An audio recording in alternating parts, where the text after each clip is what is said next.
টানা 41 দিন একটি আমল করুন, দোয়া কবুল হবেই ইনশাআল্লাহ। আমি নিজে আমলটির উপকার পেয়েছি এবং যাদেরকে বলেছি তারাও আমলটির উপকার পেয়েছে।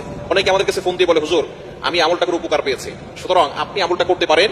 শেখ আহমদ সারহিন্দি রহমতুল্লাহ আলাইহি তিনি অনেক জেল খেটেছেন, অনেক নির্যাতন সহ্য করেছেন, তিনি আমলটি করে উপকার পেয়েছেন। তিনি নিজে আমলটির কথা বলেছেন এবং যে আমলটির কথা বলবো সেই আমলটির ব্যাপারে নবী সাল্লাল্লাহু আলাইহি ওয়াসাল্লাম নিজে বলে দিয়েছেন এটা হচ্ছে জান্নাতের গুপ্ত ধন। এটা করে আল্লাহর কাছে দোয়া করলে আল্লাহ তাআলা সেই দোয়াটা কবুল করে। অনেকে আছেন বলেন, হুজুর দোয়া করছি দোয়া কবুল হচ্ছে না, সন্তান কথা শুনে না, স্বামী কথা শুনে না। অনেকে বলে হুজুর স্ত্রী কথা শুনে না, অনেকের ভিসা হচ্ছে না, অনেকের টেনশনে পড়ে গেছেন, অনেকের বিয়ে হচ্ছে না, বিভিন্ন দুশ্চিন্তা, ঋণের বোঝা, অভাব, সব কিছুর জন্য আপনি একটা আমল করতে পারেন।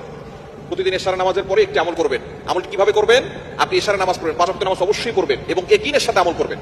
যদি আপনার ইয়াকিন না থাকে, বিশ্বাস না থাকে, তাহলে কিন্তু আপনি কোন আমল করে আল্লাহর কাছ থেকে উপকার পাবেন না। আপনি ইয়াকিনের সাথে আমল করতে হবে যে আল্লাহ তাআলা আমাকে বিপদ থেকে উদ্ধার করবেন। টানা 41 দিনের একটি আমল করবেন। মা বোনটা যেহেতু আল্লাহ প্রদত্ত অসুস্থতার সময় আসে, এই জন্য টানা 41 দিন যদি করতে না পারেন, মাঝে অসুস্থ হন, আপনি যে কদিন অসুস্থ থাকবেন গুনে রাখবেন, তারপরে থেকে আবার করা শুরু করবেন। তো অবশ্যই 41 দিনের আগে আপনি ভালো ফলাফল পাবেন ইনশাআল্লাহ। এশারা নামাজের পরে আমলটি করবেন। প্রথমে 100 বার একটি দুরূদ শরীফ পড়তে হবে, আল্লাহুম্মা সাল্লি আলা সাইয়্যিদিনা মুহাম্মাদ। এই ছোট্ট দুরূদটি 100 বার পড়বেন। এরপর পড়বেন লা হাওলা ওয়ালা কুওয়াতা ইল্লা বিল্লাহ, এতটুকু 499 বার। এই লা হাওলা ওয়ালা কুওয়াতা ইল্লা বিল্লাহ এটা পারেন এমন কোনো মানুষ এখন মুসলমান নাই। মুসলমান যারা লা হাওলা ওয়ালা কুওয়াতা ইল্লা বিল্লাহ সকলেই জানে। আর লা হাওলা ওয়ালা কুওয়াতা ইল্লা বিল্লাহর ফজিলত অনেক বেশি। আবু দাউদ শরীফের হাদিস, তিরমিজি শরীফের হাদিস, মুসলিম, বুখারী যত ধরনের কিতাব আছে, সিয়াসিত্তার সমস্ত হাদিসের কিতাবের ভিতরে হাদিস এসেছে যে এটা হচ্ছে জান্নাতের ভান্ডার। এটা পড়ে দোয়া করলে আল্লাহ তাআলা সেই দোয়া কবুল করেন।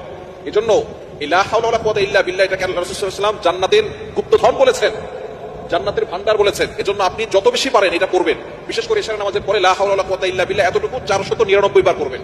আর শেষবারে লা হাওলা ওয়ালা কুওয়াতা ইল্লা বিল্লাহ আলিয়্যিল আযীম পুরোটা একবার পড়বেন।